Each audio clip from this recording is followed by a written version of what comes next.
Hello and welcome to yet another episode of Icons of Creativity.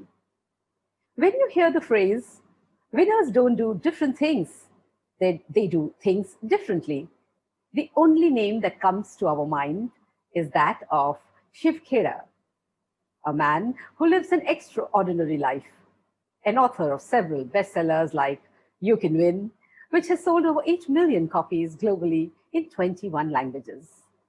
Tens of thousands have benefited from his dynamic workshops internationally in over 20 countries, and millions have heard him as a keynote speaker. It's an honor for me to welcome Shiv Khera, a man who has written books based on his personal journey and motivated people through his dynamic personal messages across the globe. A very warm welcome to you, Shiv. You've had a checkered life, born in Dhanbad to a father who worked in a coal field and a mother who was a homemaker. You washed cars in Canada, sold vacuum cleaners door to door, even sold insurance to make ends meet. Tell us about your journey from then to now, where you face so many challenges, but have truly come out as a winner, as an author, as a motivational speaker, a corporate consultant, and so much more. Well, Lipika, right from childhood, I was not inclined towards academics anyway. My academics are, I'm a BCom third division, I failed in my 10th, that's about it. And in my 8th grade, out of 6 or 7 subjects, I failed in all except one. And my principal called me and said, Shiv, you're paying too much attention on one subject. And out of 28 kids, I was number 27 because the 28th was absent. So that is really where my academics are, and I had to spend 2 years in my 10th grade. But I was more involved in sports. I used to play polo at President Bodyguard, and I used to do horse riding. I participated in the Army Horse Show, and I got Delhi State colors from my school on horse riding.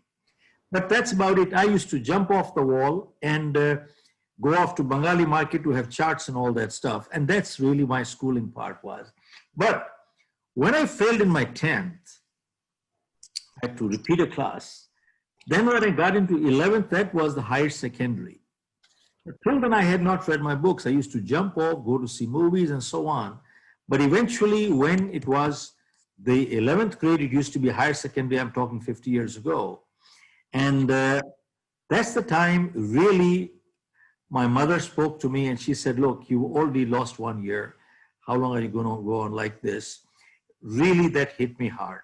And I said, if nothing else, it is my mother's respect and love. I cannot play with that anymore. And really, the last 2 months, I went back into my books and I studied hard. And I did my higher secondary. And when the results came, I went to check the results. Those days, you had to go physically to check it out. I started from the compartment list, just to check if I'm in compartment, because I was not sure. And then I wasn't there. And then I looked at the third divisioners. And when I looked at all the third divisioners, I wasn't there. I said, man, I failed. I don't know what happened. My name is not there anywhere. Then I looked at all the second divisioners. Mm-hmm. I looked at all the second divisioners. My name was not there. And then totally out of disgust, I said, I failed and I left. When I left the place and I was leaving, I went 100 yards and I got a friend of mine shouted from behind and he said, have you got your results? I said, yeah, my name is not there. He said, did you ever check the first divisions? I said, no. He said, 3 people have got it. You are one of them. Oh, wow. So that was my journey coming from there. So imagine I had to repeat a class. I was in sports all the time. But then within that same period, I was also one of the 3 top people. Then eventually I went into BCom and I cleared my BCom with 3rd division. We had coal mines in India, close to 1,000 people working for us. I didn't create the mines, I inherited them from my father. Mm-hmm. And the mines got nationalized. Now some people had money, our family did not, because my father had died when I was in college, We were left with the liabilities and the assets were gone. And I was married only 4 weeks then. I got married when I was 22 and a half. And I remember a year later, my daughter was born and I did not have $10 to buy milk that night. I sold some of the last pieces of my mother's jewelry to get her milk for that night. And thereafter, I tried my hands on 3 businesses with no money and I failed in all 3. Finally, November 13, 1975, I left India, went to US, initially went to Toronto. We were sleeping on the floor. I started life with a bucket in my hand, washing cars door to door. And then for a year and a half to 2 years, I was washing cars. Then totally by accident, I got into selling life insurance. Mm-hmm. Now, all I can say is that was the best thing that ever happened to me in my life. In fact, that was my turning point. But within a matter of 3 months, my manager called me and threatened to fire me for non-performance. And that's the time I said, Joe, give me one more shot. And that is the time when some things happened, such as I went through a program by Dr. Norman Vincent Peale, the man who wrote the book Power of Positive Thinking. And I realized that time that till then, I kept failing all my life and kept blaming the whole world for my failure, not realizing that I was my own biggest problem. Nothing changed outside, but something changed inside and the direction in my life changed. And thereafter, my manager gave me a second shot with a warning. And then he said, okay. And that year I went ahead, sold close to $1 million, year after 3 million, year after 5 million, moved on to the US, got into 3 businesses. I bought out a company out of California in 1984, started a New Jersey operation with no clients, and I sold my company, close to 500 clients for a decent sum. Now, why am I sharing all this with you? For a very important reason. See, till then, I kept failing all my life and kept blaming the whole world for my failure, not realizing that I was my own biggest problem. Nothing changed outside, but something changed inside and the direction in my life changed. Now, very important thing, sorry. So you went to that one motivational talk and that you said impacted you to the point that you actually started rethinking and reflecting yourself. Do you think these kind of motivational talks are so important for all of us?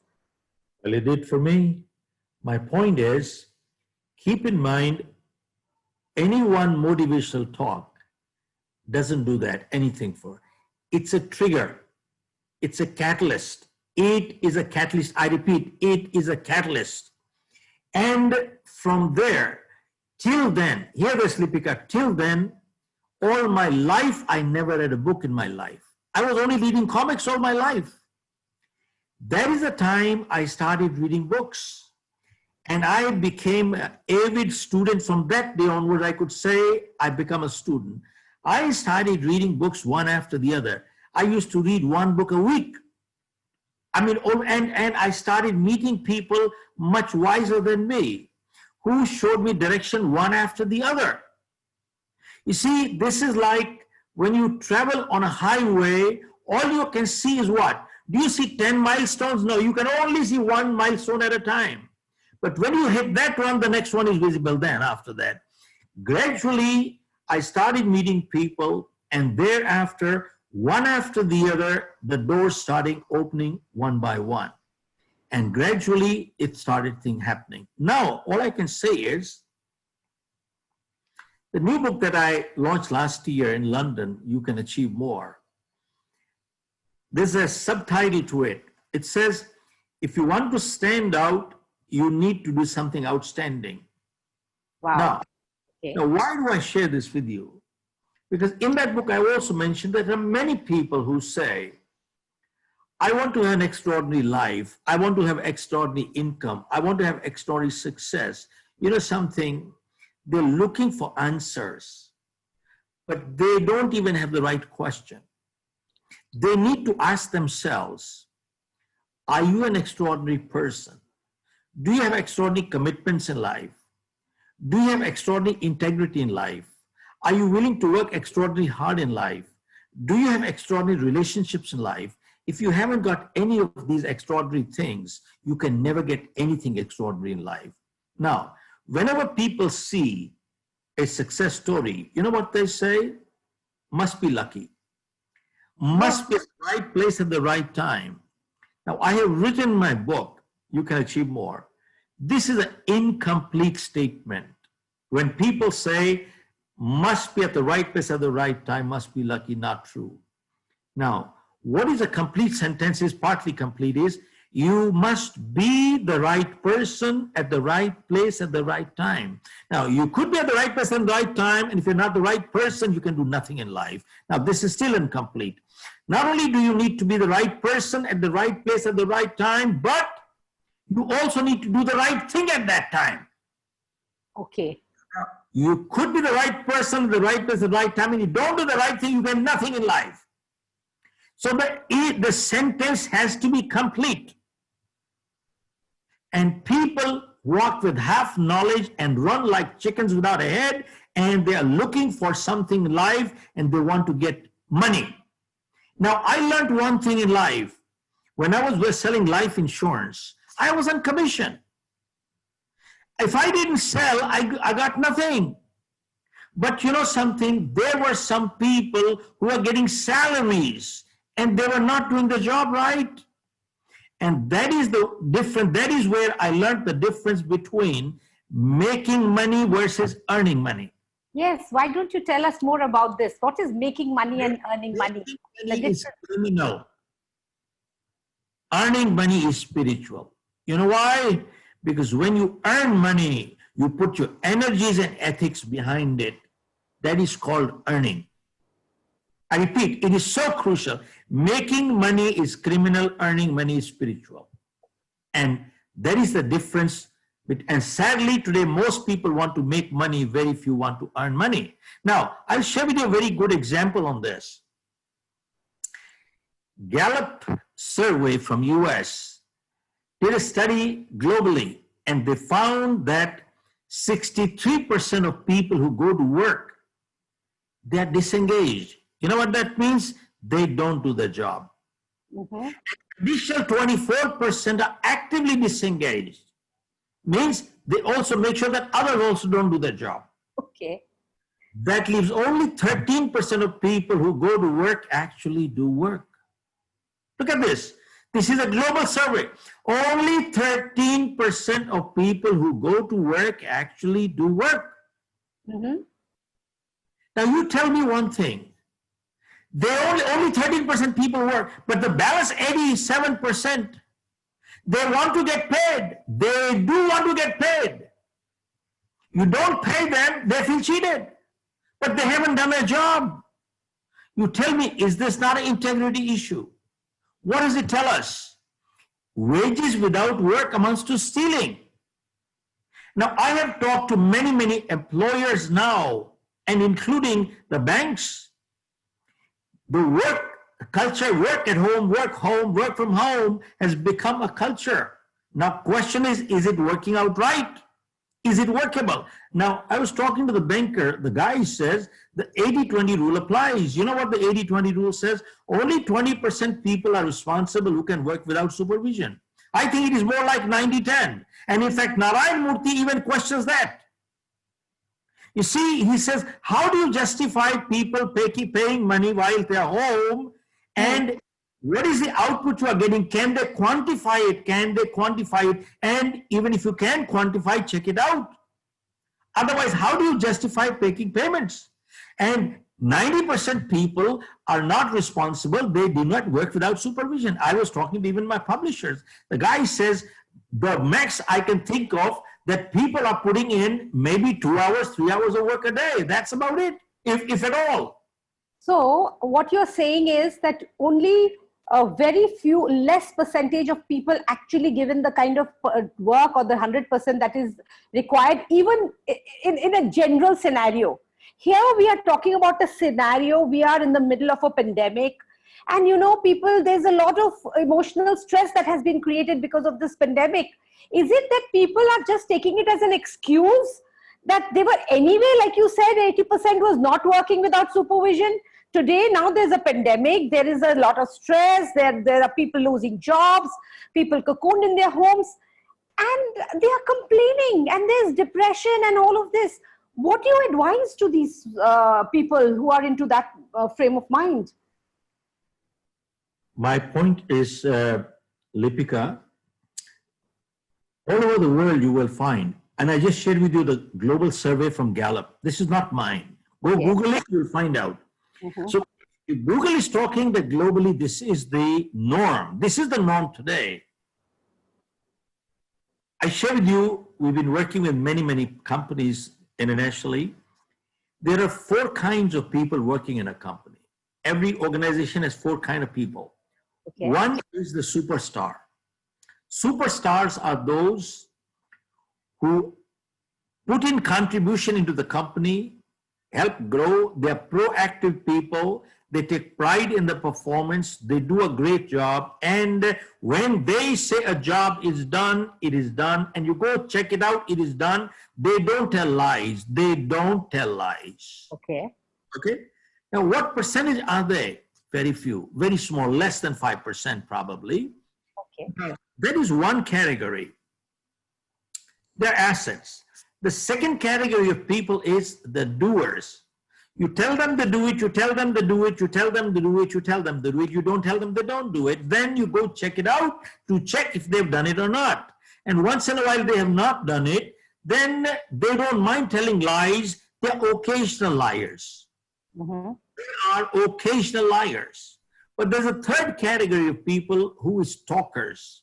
They talk more, do less. They're really not motivated people. They only do enough that you have no reason to fire them. I repeat, they only do enough that you have no reason to fire them, but they're really not motivated. Talk more, they do less. With the results, since they're talkers, not doers, they are habitual liars. They're habitual liars. And the fourth category is the troublemakers, which you find every organization has that. And now I was talking to the banker. He says, sir, Mr. Khera, we need to get rid of the talkers and troublemakers and make sure that the doers are trained properly to convert them into superstars. Convert the doers into superstars by training them and get rid of the talkers and the troublemakers.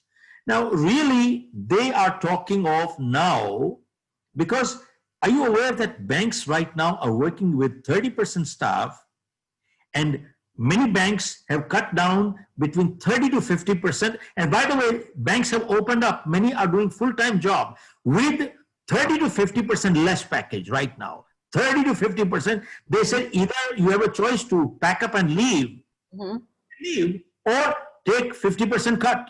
And many banks, I just came to know ICI Bank is their 30% off cut, and they're doing full-time work now.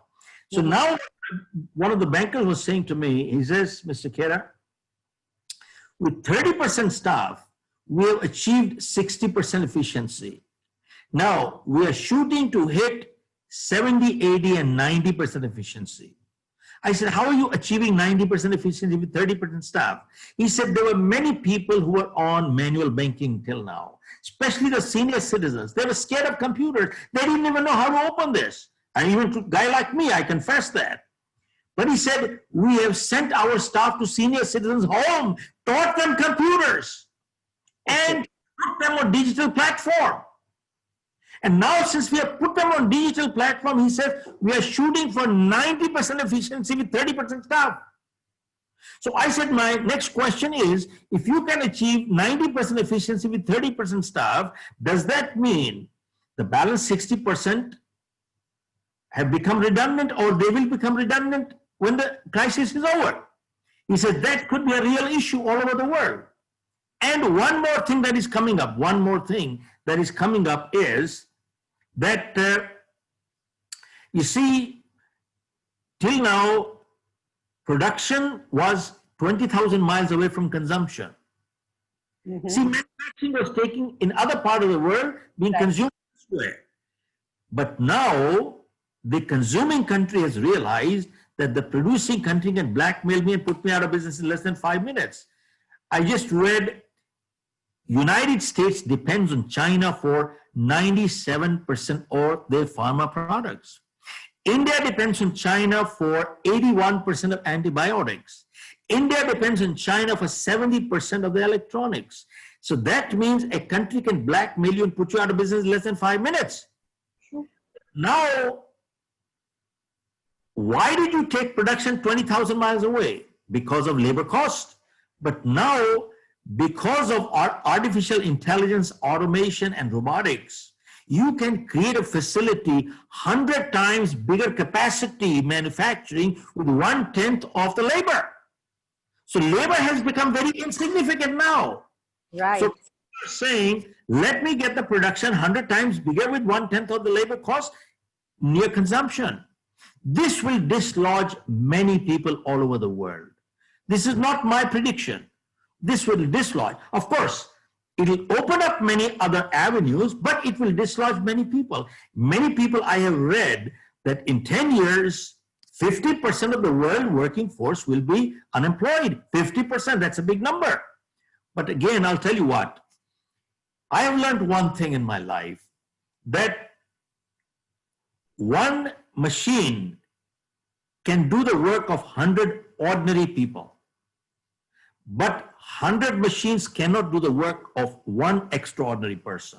I repeat, one machine can replace 100 ordinary workers, but one extraordinary worker does more than 100 machines. Extra. My point is that this is where the right people, right attitude is crucial. And people have to understand that they take it for granted. It is my entitlement to get money. Well, damn it. Well, how is it is not your entitlement? It is not. Well, we need to put certain amount of time, effort, work, output to justify that. So will it help promote more entrepreneurs, more outstanding people, because of the situation where you are saying almost 50% people will be out of their jobs? Now, when they're out of their jobs, will this create the atmosphere to discover their potential and to work towards that extraordinary approach in life?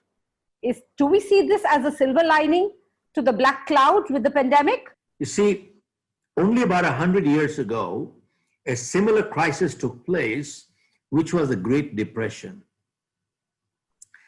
Banks failed, stock market crashed, people lost their savings, and $100 became $15. That was the loss. And 15 million people became unemployed in the US alone. And right now, there are close to 50 million people unemployed in the US right now. Now, what is the silver lining? The silver lining is that you find whenever unemployment goes up, self-employment always goes up. I repeat, whenever unemployment goes up, self-employment also goes up. Now, how is that? Now, there were some people during the Great Depression who started their businesses, and today they're household words in the US. I'll just share with you now. They had no money, they had no education, they were not techies, they had no risk-taking ability. But one thing they had was they were solution-focused people. Okay. You notice there are some people who are problem-focused. You know what that means? You give them a solution, they'll give you a problem. They have a problem for every solution. Henry Ford said, kick them out, kick them out. We don't need such people. We're not stupid. We understand there are problems, but we need solution-focused people. Now, I'm going to share with you 3 examples. One was a man by the name of George Jenkins. In his neighborhood, he started an outlet of non-perishable durable goods. Now, Lipika, these 2 words are very important. Non-perishable durable. Reason? If they perished, means he lost everything, so he couldn't afford it. 2, durable means if he couldn't sell, at least the family could use it. So this was the level, because they had no risk-taking ability. So he started an outlet 100 years ago like this. And today His turnover is $30 billion. His net worth is $6 billion. And he has 1,000 outlets in the US. And the store is called Publix Supermarket. Wow. And the second example I share with you is there were two brothers in California, Gallo brothers. They were struggling. They got rid of some grapes and made wine out of it, but then nobody had the money to buy it. They sold their wine at 50% below market, 50%. This is how they started. And today, Gallo Wineries accounts for 25% of the wine trade in US, and the valuations are close to $10 billion. And a third guy by the name of Simplot. In Idaho, he had a little patch of land. He started cultivating potatoes. Now, what he couldn't sell, they ate. What they couldn't eat started rotting. So he could not afford the loss of rotten potatoes. So he started freezing them. This is how he started. And today, he accounts for 33% of the French fries business in the US, and his valuation is close to $10 to $12 billion. Now, I don't want to leave my viewers or listeners with the impression that you and I start a business, all of us will become billionaires. That is not the message at all. The message is very clear that, look, all of us realize there are problems in this world. We all have them. And these people had it too. But all I'm saying is we need to become solution focused. And there is always an opportunity at the time of obstacle. I repeat, there is always an opportunity during the time of obstacle. I share, think about it, how come under the same set of circumstances, some people break records while others break themselves? How come? How is it? Tell us. Circumstances. But they do it. So that's really the bottom line. Yes, and you also often said that life is full of choices, but life is also full of compromises. Isn't there a contradiction here? Not really. What exactly do you mean by that? Let me share with you the context of it. See, how do we overcome stress? How do we overcome stress? 45 years ago, I attended a program by Dr. Norman Vincent Peale, the man who wrote the book Power of Positive Thinking. There were 1,000 people, I was one of them. Dr. Peale came, looked at everybody and said, you people appear so cool, relaxed, comfortable. It appears nobody has a problem here. Does anybody have a problem? Then everybody raised their hand. We all have a problem. Who doesn't have it? Then he said, how many people would like to get rid of the problem? Again, everybody raised their hand. Then Dr. Peale said, while I was coming here, on my way, I came across a place where I saw some people all totally relaxed, stretched out, comfortable. They have no problem whatsoever. How many people would like to know where that place is? Again, everybody raised their hand. Then Dr. Peale said, 2 blocks away from here, there is a cemetery. And there are people lying there, all stretched out, totally comfortable, relaxed. They have no problem whatsoever. Then he asked, how many people would like to get rid of the problem? Nobody raised their hand. Everybody put their hand in their pocket. Then Dr. Peale said, remember, problem is a sign of life. So long as we are alive, we shall have problems. But then we don't have problems, we'd be dead. And when you're running short of problems, that is the time to watch out, pray to God, have you stopped trusting me anymore? Send me some problems. And that day, Lipika, he gave a prayer, which is called the Serenity Prayer. Please share it with us. In my opinion, it is the crux of life. And for the last 45 years, I have never left my home without my prayer. And I've come across many adversities in my life. And the prayer goes like this. God grant me the serenity to accept the things that I cannot change, and courage to change the things that I can, and wisdom to know the difference what I can and what I cannot. Now, if you analyze and dissect this little prayer, God grant me the serenity to accept the things that I cannot change. Now, my question is, can we change everything the way we want it? Answer is no. Do we control everything the way we want it? Answer is no. Can we manipulate things and make it to our way? I said no, not everything. There are some things beyond, such as I didn't choose my parents, neither did you. I didn't decide where I was going to be born, and neither did you. If this is my height and the color of my skin, there's nothing I can do. And granted, sometimes people are born deformed. And granted, sometimes bad things do happen to good people for no fault. How did this corona crisis come? I don't know, but it's here. So it says, what I cannot change, let me accept it graciously, not grudgingly. Why? Because many times we keep fighting the things we just cannot change, and we bring stress into our lives, and we become paralyzed, and we become unproductive. Very true. So it says, if I cannot change, let me accept it graciously, not grudgingly. And two, if I can change, then give me the guts and courage to do it, and wisdom to know the difference, what I can and what I cannot. Now, when I wrote my book, I took this thought and took it 2 steps forward.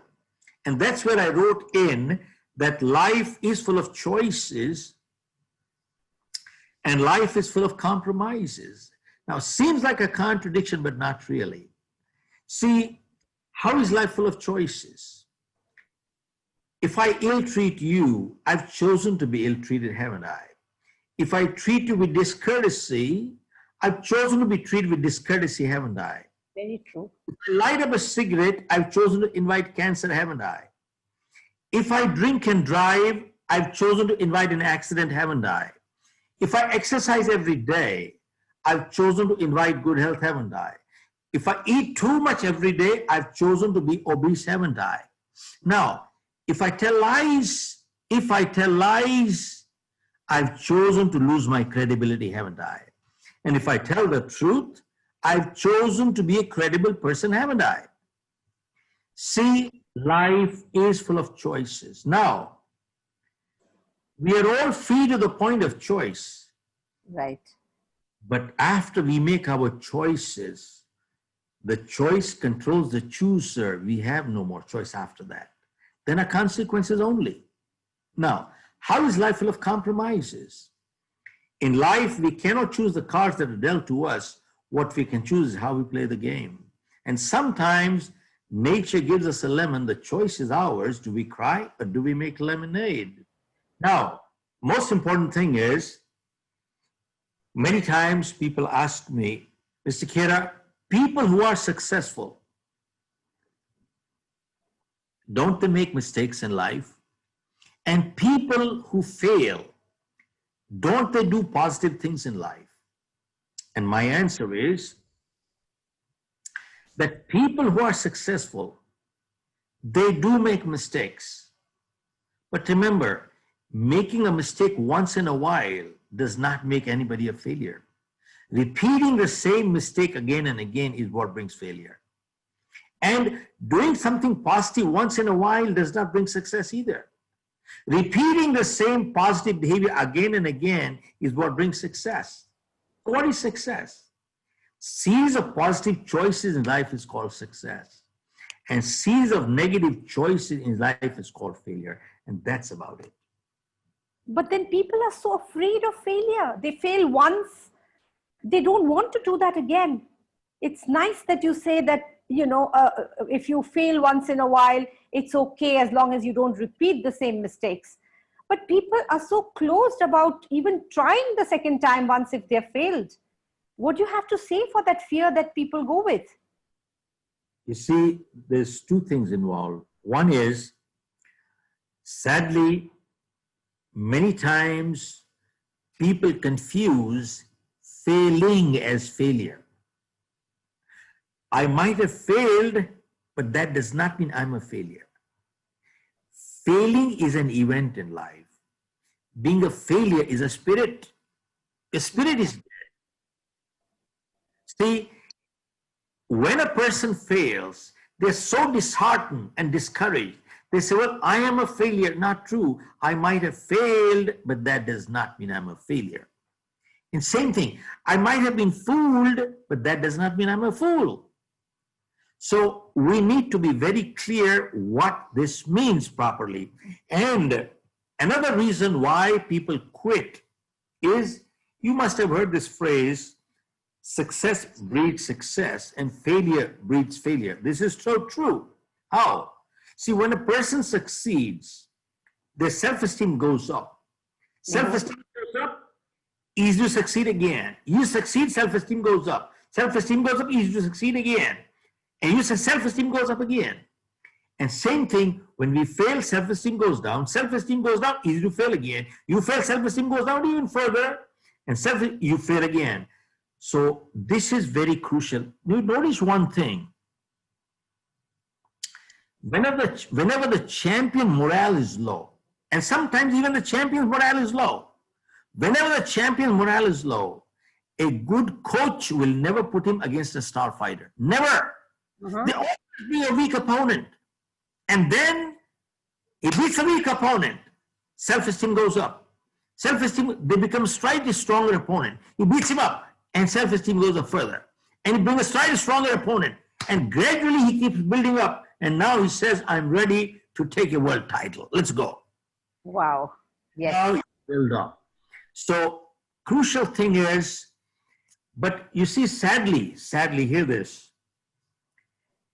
See, keep in mind, wise people learn from their mistakes. But wiser people learn from other people's mistakes, because our lives are not long enough to make all of our own mistakes. Okay. But sadly, remember, some people never learn. I'm not kidding. Some people never learn. They keep repeating the same mistake again and again. And that is where the time comes where you have to draw a line and say, buddy, you go your way, I go my way. Because those people start pulling others down also. They start pulling others down. See, where you are, where you will be 5 years from now, will depend on two things: the books you read and the company you keep. I repeat, where you will be 5 years from now will depend on two things: the books you read and the company you keep. Well, today also is the result of these two things. See, input determines output. Input determines output. You see, you have a company of drug addicts and drunkards. If you have that is your company, I will see how long you will stay without also getting addicted. You will not. If that is your company permanently, it will be a matter of time before you become an addict also. Absolutely. You're so right. My point is, company you keep and the books you read. Input determines output. Now, this is where you and I have a choice what to input. And we have to bear the consequences. And I'm not sure if I did mention, but you see, in my book, I have mentioned that 85% of millionaires and billionaires all over the world are first generation. 85% of millionaires and billionaires are first generation. Only 15% coming from inheritance. And they were asked, how did you achieve so much financial success in such a short time?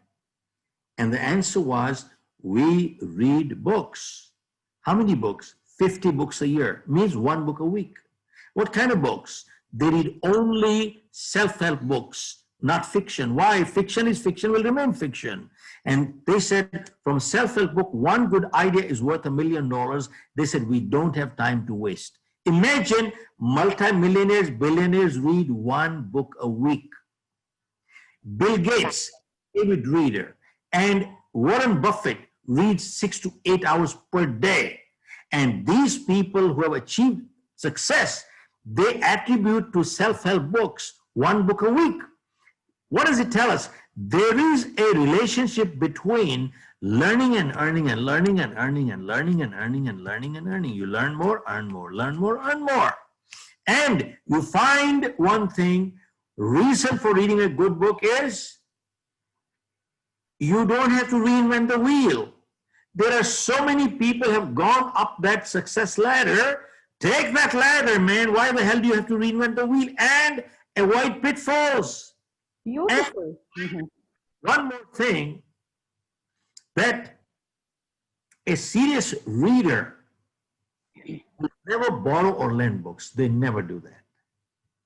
You see, many times people come to me and they say, Mr. Khera, I got a great book. I'll lend it to you. I said, don't. Either give it to me, gift it to me, sell it to me. Don't lend it to me. Why? I said, because I won't give it back to you. Why? Why? Because when I read a book, I always underline and make notation on the side. Why? Because I learned one thing, that reading a good book once is not good enough. Why? Because when you read a good book the second time, you don't find anything new in the book, but you find something new in yourself. You read a third time, you find something new in yourself. Read the fourth time, you don't find anything new in the book, but you find something new in yourself. You know, Arrow Electronics, $26 billion company from US, the managing director, Arrow is my client, and the managing director attended my leadership program, and he bought my book, and he said, Mr. Khera, I've read your book 10 times, and it's like a Bible to me. And he says, as a ritual, I read every year once, and your book is once a year. It's a permanent thing for me. And sometimes people tell me, oh, Mr. Khera, I read your book. I said, once. I said, you wasted your time. So true. You know something, you haven't got anything. You read it to pass time and you read it for entertainment. You got nothing out of it. There are books that I read 3, 4, 5, 6 times myself. But today, just to interrupt you, there's so much news happening. People are spending so much time at home, reading, listening to all kinds of news and all of this. What's going on? I mean, how would they handle their lives if they were to listen to all the kind of news that's floating around on the digital medium? No, they are not putting time in the news either. News is so negative all over the world. News is so negative.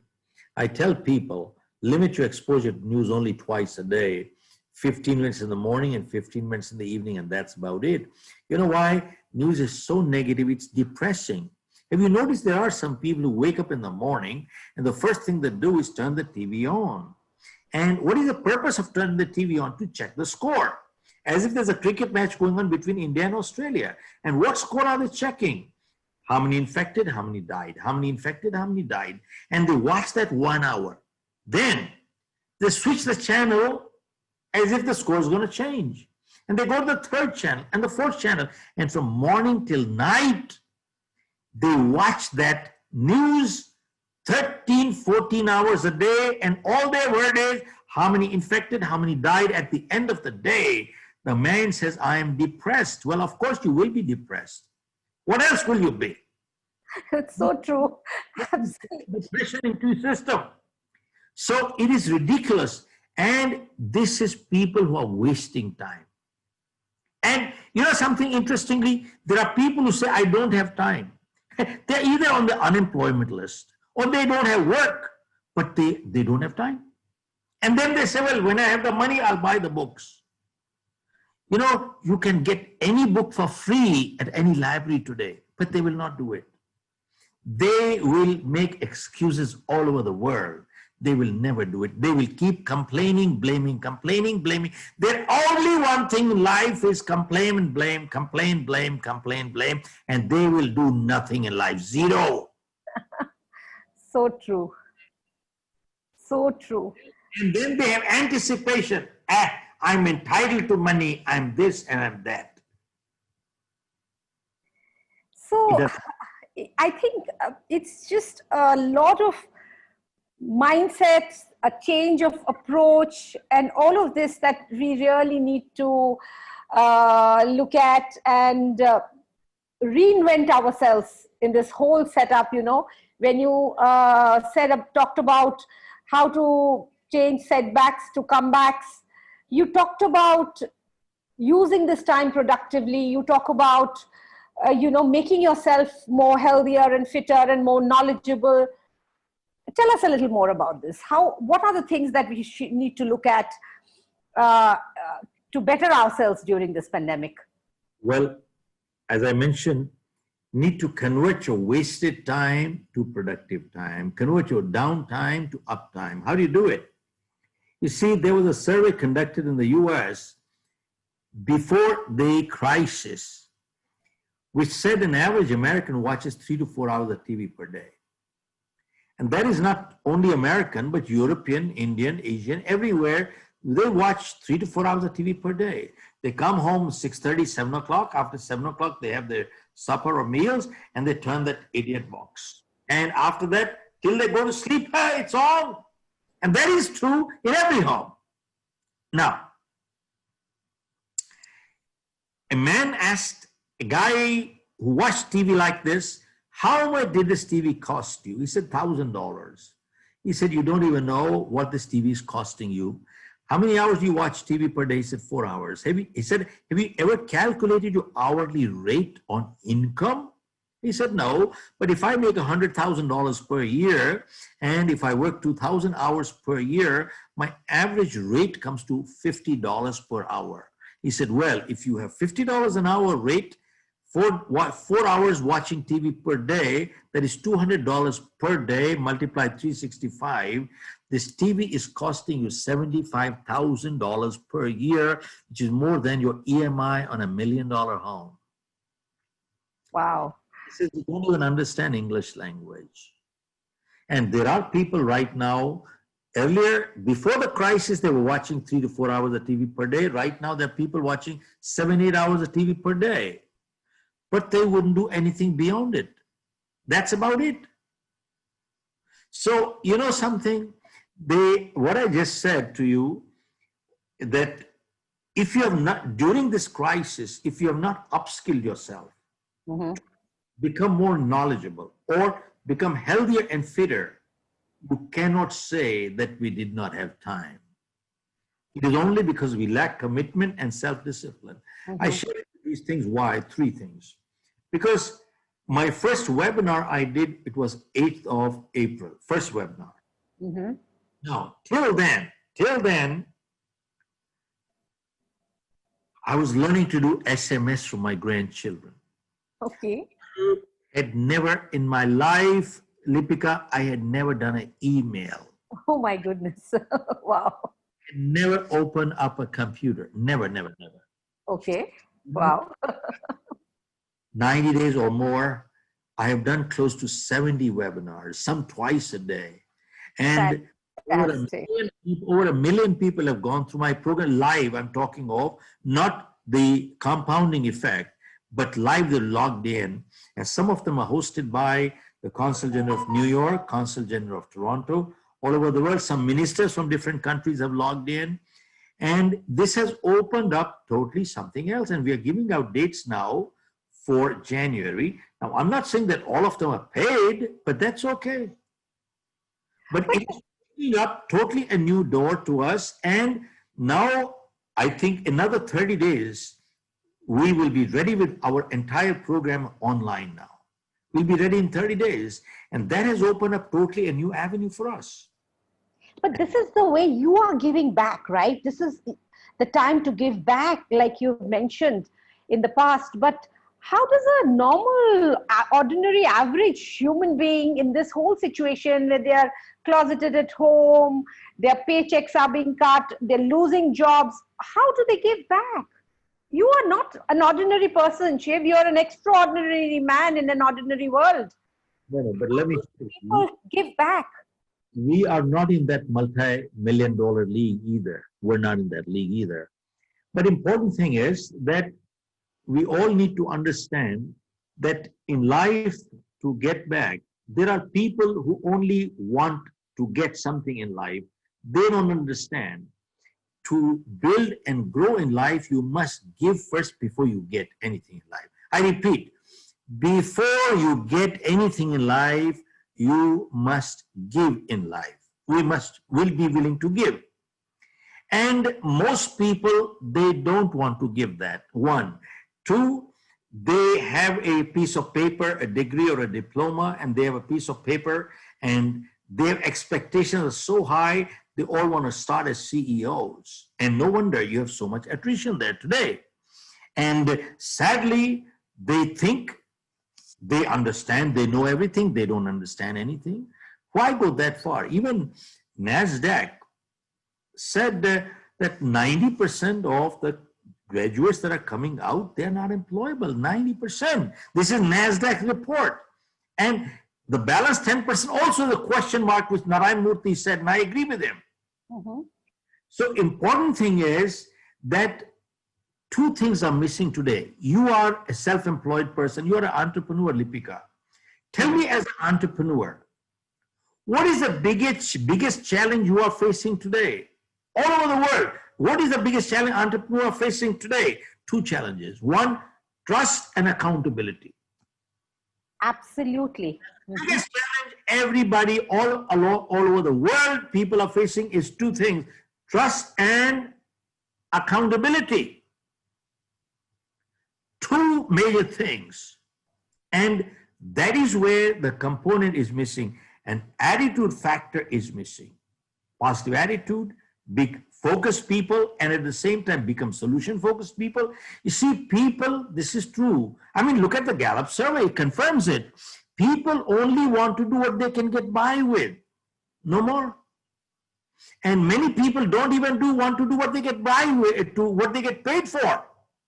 And second category of people only want to do what they can get by with. There's a very small fraction of people who are willing to do a little bit more than what they get paid for. And they have no competition in life. Mm-hmm. They have no competition in life. Wonderful. Wonderful. You also said practice does not make perfect. It only makes things permanent. Tell us more. You see, we have this little quote which says, winners don't do different things, they do things differently. And many times people ask me, Mr. Khera, what do they do differently? And my answer is, winners form the habit of doing things losers don't like to do. And what are the things losers don't like to do? They're the same things winners don't like to do either, but they do it anyway.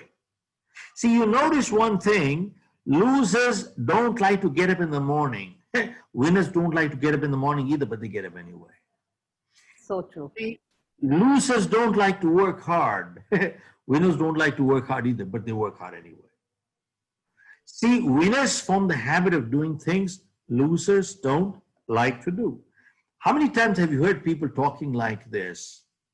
That this person is just lucky. Every time he touches dirt becomes gold. And this person is just unlucky. Every time he touches gold becomes dirt. Now, analyze this little statement. The person you call lucky, every time they touch dirt becomes gold. Analyze their life. Analyze every transaction in their life, and you will find the positive behavior has become habitual. Mm-hmm. Every time they do it, they just do it right. It happens right. Their reflexes are moving right. And the person we call unlucky, analyze their life and transaction in their life, you will find the negative behavior has become habitual. Every time they do it, they just do it wrong. The reflexes are moving wrong. See, Lipika, I don't care how old we are. Our parents said one thing. Form good habits and habits form characters. Form good habits and habits form characters, because 90% of our behavior is habitual. We don't think, we just act. Mm-hmm. If we have positive habits, we are a positive character. If we have negative habits, we are a negative character. And good habits are hard to come by, but they're easy to live with. And bad habits come easy, but they're hard to live with. And before we got the habits got us. Wonderful. Think about it when I said practice does not make perfect. Anywhere in the world, whether music, arts, anywhere, I'll share with you only two examples. One in martial art.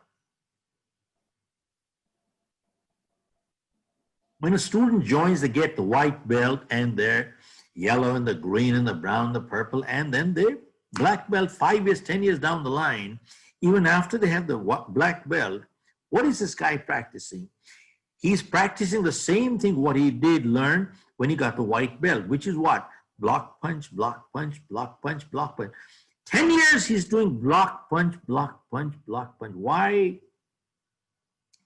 Because the teacher wants to get the block and punch into reflex action. Why? Because the teacher realizes that if the student is ever in a street fight, if he has to think to block and punch, guess what will happen? He'll get beaten up. A martial arts student never has to think to block and punch. They never commit their blow till you commit. After you commit, the reflexes move. Now that is, and when these young kids join martial art, they hit hard, the punch. And what does the teacher say to them at that time? Go slow. Go slow. Don't go hard. Go slow. Speed will come later. He says, learn the form first. Learn the form first. If your form is incorrect, and you have speed, you will fracture your own hand. Learn the form first. He teaches only the form. He said, practice does not make perfect. Practice only the right form. Mm-hmm. Practice only the right form. Because if you practice the wrong form, that will become permanent. So the foundation has to be very, very strong. Same thing you see in defense services. You find 60-70% of the career in defense services goes into what? Simulation of warfare. What is simulation? They play war games as if there's a real war going on right now. Why? Because they want to get into reflex action. Why? Because they realize when there's a real war, if they have to think to fight a war, do you think they can fight a war? Never. It is reflexes that move at that time. Mm-hmm. That is bringing back again and again. Practice does not make perfect. And why I bring this up is because many times people tell lies and they say this is a little lie, when the big one comes, I'll tell the truth. You practice enough little lies in life, when the big one comes, what happens? You end up telling a big lie. Sure, absolutely. It's a little thing, when the big one comes, I'll show courage. You practice cowardice enough little things in life, when the big one comes, what happens? You end up being a big coward. I'll share with you one little thing. We had a client we took, it was a Swiss company collaboration. And the man said to me, Mr. Khera, can you do some sales training for our people? I said, give me a couple of days, let me check them out. 2 days later, I called the CEO and I said, your people don't need sales training. They need basic training in courtesy, etiquette, manners, integrity. He said, what? I said, yeah, they need training in courtesy, etiquette, manners, integrity. He said, what does that mean? I said, many of your salespeople are running late. And they don't even have the courtesy to call and say, I'm running late. And time to call is when? Before you got late or after you got late. And 3, they walk in late. They don't even have the courtesy to say, I'm sorry I kept you waiting. And 3, they walk in late. And in case they call, in case they do call, what do they say on the phone? I'm stuck in traffic. Now, don't get me wrong. Traffic has become a real issue all over the world. But many times they leave only 5 minutes before the appointment and they blame it on traffic. Mm-hmm. Now, they don't have the guts and integrity to say, I'm sorry I did start late. Now, we learned one thing. Only the first lie is difficult. Second becomes easier. Third becomes easier. Fourth becomes easier. And fifth becomes easier. And very soon you're dealing with a chronic liar who is a bloody rascal. And tell me, if this is a starting point, how long will it last? And we found one thing. People who lie also steal. Steal means they cheat. And by the way, this is true with MBAs and PhDs and everybody too. This is such a common thing. They are habitual liars. And they think they're smart. You tell me, how long will a relationship last with people which is starting on lies? It doesn't last. No wonder it doesn't last. In the beginning of this conversation, Shiv, you had mentioned that, to overcome crisis, one needs to bring strong relationships. And now you talk about relationships again. But one finds that relationships crumbling when there is a problem, even now, especially nowadays. How do you explain that? Lipika, do you see the rise in the divorce rate all over the world, especially India? You know why? The current generation, this generation, their divorce rates are much higher. And you know what they believe in? Love at first sight and divorce at first fight. Okay, that's a good one. And the me generation is so bloody strong. They forget the word we. They don't understand that. And that it's the me, the entitlement part, which is totally selfishness. And no wonder today's generation is feeling so lonely. Do you know how many people, what percentage of people have gone on depression now? How many people are taking drugs and they are in depression? It is huge, massive number. And this current generation is very tech savvy. They can spend hours and hours and hours in front of that machine and the computers. That's a positive side, that they're comfortable with computers. But the flip side is that they're uncomfortable with people. They're uncomfortable with people. But eventually, people have to deal with people. That's about it. People have to deal with people. And relationships are very crucial. And people who have good relationships, you see, our biggest asset is not our bank balance. It is our relationship balance. Mm-hmm. And people who have good relationships, what they can achieve with one phone call, you cannot achieve with $1 million.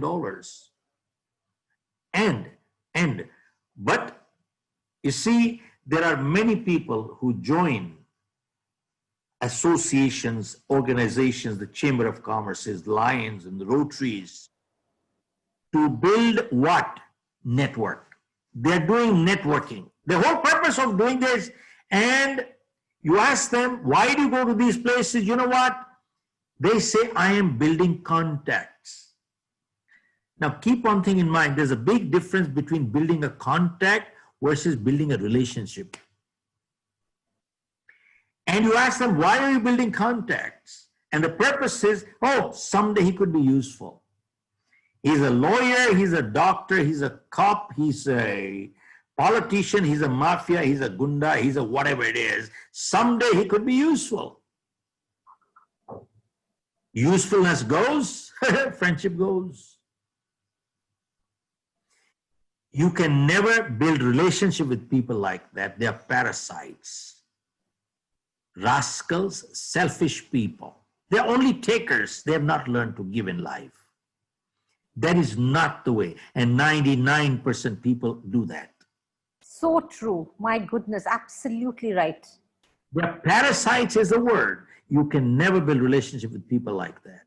Now, you see, we have an office in Singapore. I came from dinner one evening, and a man met me in the lobby, and he said, you came from dinner? I said, yes. And his first thing was, I hope you met some people who could be useful to you.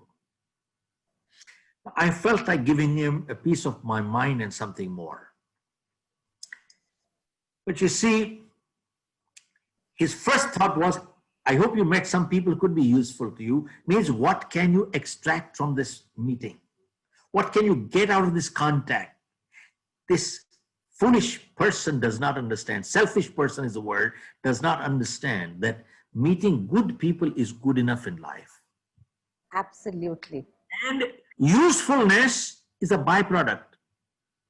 I repeat, usefulness, being useful to each other is a byproduct. It is never the purpose of friendship. If it is a purpose, purpose finishes, friendship finishes too. You see, keep one thing in mind. Helping each other is a duty of a friend. If I have a friend of 20 years and he has a problem tonight, who is he going to go to? Most natural person's 20 years friend. He's not going to make new friends tonight. Is it my duty to help? Answer is yes. If I help him, am I doing a favor? No. And if I don't help, am I behaving like a friend? No. Keep in mind, helping each other is a duty of a friend, but it is always incidental to friendship, never the purpose of friendship. If it is the purpose, then purpose finishes, friendship finishes too. It can never be the purpose. That is where you need to build relationship. And relationships are only built by adding a value addition to another person's life. You need to learn to give in life. Only then and then only can you ever build relationship. Otherwise you can't. If you're only a selfish taker, man, pack up and get out. How beautifully put. Superb. What about relationship with the supernatural power? What about this faith that we talk about, which gives us strength? Let me share on that part. You see, Lipika, I share that faith gives strength. Blind faith leading to superstition weakens people. Weakens people. Now, what does that mean? See, one of the biggest damage done, at least to India, I can see, is done by our media, the print media or the electronic media. Anytime you turn the TV on, what do you see? There is one Babaji, Guruji, Maharaj, Swami, somebody in saffron, Bhagwa, they're sitting there, or white clothes sitting there, and a few tilaks here and a few tilaks there, and Bhagwan Maharaji sitting there, and he's asking questions. Where are you calling from? Naam bolo, janam tithi bolo, time bolo. Guruji malum nahi. Kehta koi baat nahi. Main nikal lunga. And then he does tick, tick, tick, tick, tick, tick, tick, tick, tick on the computer. And he says, you have patni dosh, putri dosh, pita dosh, palana dosh, ye dosh, dusra dosh, tisra dosh. And दूसरा तीसरे के घर में बैठा, तीसरा चौरे के घर में बैठा, and मंगलिक हो गए, मंगलिक हो गए, मंगलिक हो गए, मंगलिक हो गया. उसके बाद आपके ऊपर शनि चढ़ गया, शनि चढ़ गया, शनि चढ़ गया. And then गुरु जी शनि को उतारने का उपाय क्या है? कहते उतारने का उपाय ये है, तुम्हें रुमाल लो, उसमें काली दाल डालो, फिर उसमें काला काजल लगाओ, फिर काला बाल वाला खोजो, 7 बारी खोपड़ी में घुमाओ, काला कुत्ता खोजो, काला बर्तन खोजो. People are doing all this stuff. You know something? People are doing all this stuff. My point I'm trying to make is, look, if it is so easy to get Shani in, Shani out, Shani in, Shani out, Shani in, Shani out, why don't we send Shani to Pakistan and destroy all the terrorists? मरवा दो उसको. काबा चढ़ाना इतना आसान है, तो why don't we send Shani to Ladakh and make him fight with Chinese? मैं पूछता हूं कि permanently for the rest of our life, Shani is sitting in India permanently. Why doesn't Shani ever go to Australia? Why doesn't Shani ever go to New Zealand? Every Saturday at the traffic light, you see 7 mirchi, 1 nimbu, पकड़ पकड़ के घूम रहे हैं और लोग खरीद रहे हैं, हिसाब लगा रहे हैं. आप permanently जेब में रखो ना यार सारा दिन. मिर्ची चबाते रहो permanently. What a joke. Why am I sharing all this with you? If you, by the way, educated people are doing such things. Yes. If you, the life history of Swami Vivekananda, Swami Dayanand, Guru Nanak, they never believed in all these things. In fact, they fought against them. Go look at Guru Nanak, he fought against it. In the Sikh families, they never tally horoscopes. There is no Mangalik. They don't have a good omen day. Every wedding done only on a Sunday. Sunday doesn't sit right, they do it on Saturday. Saturday doesn't sit right, they do it on a Friday. Now, why am I sharing this with you? There was an article that came out. Here is the article. If you can see this, the article is of January 2018, India Today. Mm-hmm. The top word is very superstitious. Very superstitious. It says here. Okay. And this article is talking of, because of astrology and superstition, in some parts of India, natural childbirth has gone down by 80%. They quoted South India, Bangalore, Hyderabad, Madras. 80% of childbirth there is through C-section operation. You know why? Because some astrologers said this is good time, good omen to pull out the kid. Okay. You see, question is, what is going on? Now, it doesn't stop here. Why am I sharing this with you? See, Indian Oil is a client of mine. Once in Assam, I was going to the airport and the driver hit the brake so hard, the car came to a screeching halt. So I said, what happened? He says, "Sab billi rasta kat gayi." Okay. And I asked him कि भाई अब क्या होगा? बोले साहब अगर जाएंगे तो नुकसान हो जाएगा. मैंने कहा मेरी फ्लाइट मिस होगी तो गारंटीड नुकसान हो जाएगा. So I asked him, now what are your plans? अभी क्या करोगे? बोले साहब मैं गाड़ी रोक देता हूँ. मैंने कहा कब तक? कहा जब तक कोई दूसरा नहीं चला जाए. तो मैंने कहा उसका नुकसान हो जाएगा. बोले that's his problem. This guy had answers as if he had done a PhD on Billy. तो कहता that is his problem. Then I asked him a question. I said, supposing you are 15 years behind and the cat had crossed the road. And seen the cat. And you would have just gone ahead. In that case, you would have been the first car. Then what would have happened? साहब जवाब सुनने वाला है. कहता है साहब in that case बिल्ली की पावर कम हो जाती है साहब. That's such a good one. Lipika आप हंस रहे हो, पढ़े लिखे लोग यही कुछ कर रहे हैं. सही बात है, बहुत सही बोल रहे हैं आप. I share all this with you for simple reason. We all have ups and downs in life. Show me one person who does not have ups and downs. We all have them. But you know something? A person who is getting someplace in life, who accepts responsibility, they analyze the situation and they ask a question. If a similar situation came again, will I behave the same way? If the answer is yes, means you haven't learned anything. They learn from it, accept responsibility, don't repeat the same mistake. But people who's not willing to accept responsibility, you know what? He never will learn from it, never analyze, never accept it. He blames the stars. Not my fault, my stars are not favoring me. They will never learn. And that's what they do. And they keep repeating the same mistake again and again. And sadly, our people, I wouldn't want to call them innocent or ignorant. I don't know. It is just, maybe it is foolishness or something, or desperation, that they go to these Babajis and Guruji Maharaj and they touch their feet. The guy should be in jail, man. And they go to Babaji, Babaji kya kare, Babaji kya kare, कहता प्रीत करो, प्रीत करो, प्रीत करो. एक बाबा प्रीत बेच रहा है, एक बाबा हनी बेच रहा है, एक हनी प्रीत मिक्स करके बेच रहा है. What a joke. Amazing. I tell you. And we are all falling for it. The educated lot. And they go by the thousands.